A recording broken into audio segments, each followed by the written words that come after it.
Welcome back to Vintage HLC Show and Tell. Today we're going to look at some pieces of toiletware. Now I've already done several videos on the different toiletware shapes that Homer Laughlin made in the 1800s and 1900s. But since doing those videos I've come across a couple more pieces and I want to go over those today. So we'll start with Floral Scroll, which is an underglaze print. These two pieces we've seen already in previous videos. This is a Superba brush vase. We have our underglaze print with all these little filled in details that were done by hand. And a Florentine mouth-oor. Look at the reverse. It's the same treatment. Both of these have nice ivory background bodies. The insides are just left plain white. Look at the marking. This has a circle mark, I believe. And there's a treatment number 1231. This one has the signature mark and the treatment number in gold. That's usually how you will find Floral Scroll in this very colorful version. But this is a Nanita shape, shaving mug. And it has the same pattern, but it's just a plain underglaze print. In this case, myrtle green. So it would have come in different colors like red and blue, a lighter green color. This originally had gold trim, which is worn away. There's our signature marking with the eagle over lion. Nanita was named after Homer Laughlin's daughter, who died at a very young age.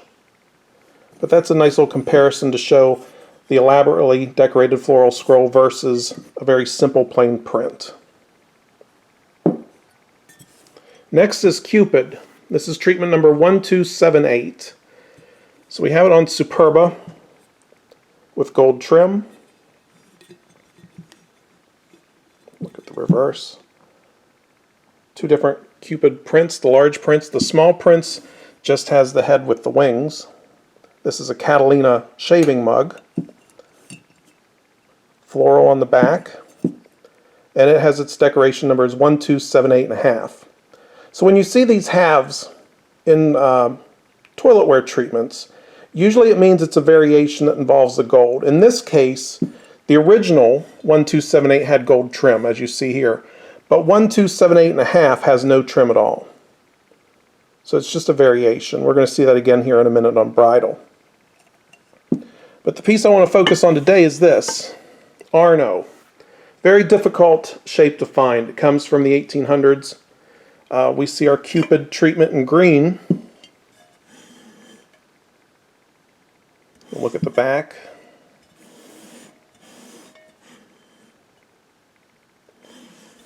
And we'll look at the lid, because it has the smaller versions. It also has the same floral prints that we saw in the shaving mug. But interestingly, they filled in the florals. Not the Cupids, but they did the florals, so it's a half filled in treatment. One of the nice things about this particular treatment involves the gold tracings, which follow the embossing. Normally you wouldn't see very well, but the gold highlights that. And we see the distinctive asymmetrical finial that you will find on Arno. Look at the marking, and it has our signature eagle and lion marking. And as a reminder, when it comes to chamber pots, if you see those little stilt marks in the bottom, those little tripod marks, there's one there, that meant that they used the inside to fire another piece at the same time because space was rather limited when you were dealing with upright bottle kilns. But Arno is very difficult to find. That's your Cupid treatment. I wanted to show these two together. This one's Mingo and this one's Bridal. So our Mingo has treatment number 7068. It's called Jonquil with Wallflower, filled in details. We have a pink blended tint at the bottom and gold stipple up at the top. And then Bridal has 2163. And this is Carnation with filled in details and gold stippling. I mentioned that half before in the treatment number. This one has on the bottom 2163.5. So 2163, if you look that up, it says that it should have gold lines.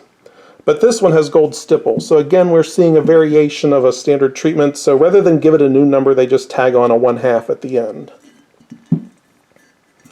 Now, one thing I wanted to point out with this, I talked about this before with underglazed prints. Sometimes they're very nicely done, they stay within the lines, and other times they're rather sloppy. So this Mingo piece, with its jonquil, you can see how well they did this. It's a green print, so all that green would have been part of the underglazed print, and the yellow and these purples are all filled in by hand. So this was rather nicely done, as opposed to the bridal piece, which was a little bit sloppy. So they just sort of took the brush and just dabbed it on wherever.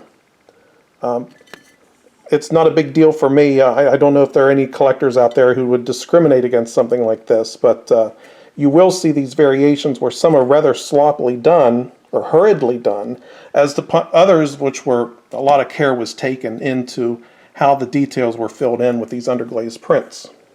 So again, there's bridal and there's Mingo. Next, we have the imitation granite treatment. This is our Lincoln spittoon. We've seen this before. I did a video on spittoons. Not very many people looked at that video. I think it only has like 20-some views. It's the least watched video. But this is treatment number 176. It has the treatment number on the bottom. So there were 3 of them, 175, 176, and 177. 176 is the brown version that you see here. So we've got this light brown background with gold stippling and gold stamps and gold lines. Purple was 175 and green was 177 on the Lincoln spittoons. They also use this imitation granite technique on toiletware, and that's what we have here on Mingo. This is a chamber pot, and this is 2177. So what they did with the Lincoln treatment numbers, 175, 176, and 177, for toiletware they just added a 2 in front. So you have 2 175, 2 176, and 2 177. So we have our green band just like we had brown on the spittoon, and we have all this stippling going on to give it this granite look.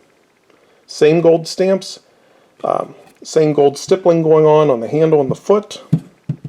There's our mark. And yet again, there's those 3 tripod marks that you can see where something was fired on the inside. So there's imitation granite and green. Now just need to find purple. And since we're talking about spittoons, we'll look at this piece. This is a piece of Laughlin art china. It's a Senator spittoon.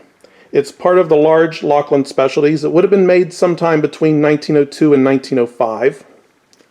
Look at the marking, because it has a double marking. There's our signature mark, eagle and lion under the glaze, and then a gold over stamp of Laughlin art china. There's our treatment. It's an underglazed print in green. It's geraniums, and the pink and the purples have all been filled in by hand, and then it gets this airbrush treatment, and then it has gold stippling. Not a lot of gold stippling on this, but it's there. I don't know if that's going to show up too well. So somewhat over-decorated piece, which was common for the large Laughlin specialties. I'll turn around so you can see the different prints. Again, that's the Senator spittoon, Laughlin art china. So that's going to be it for now.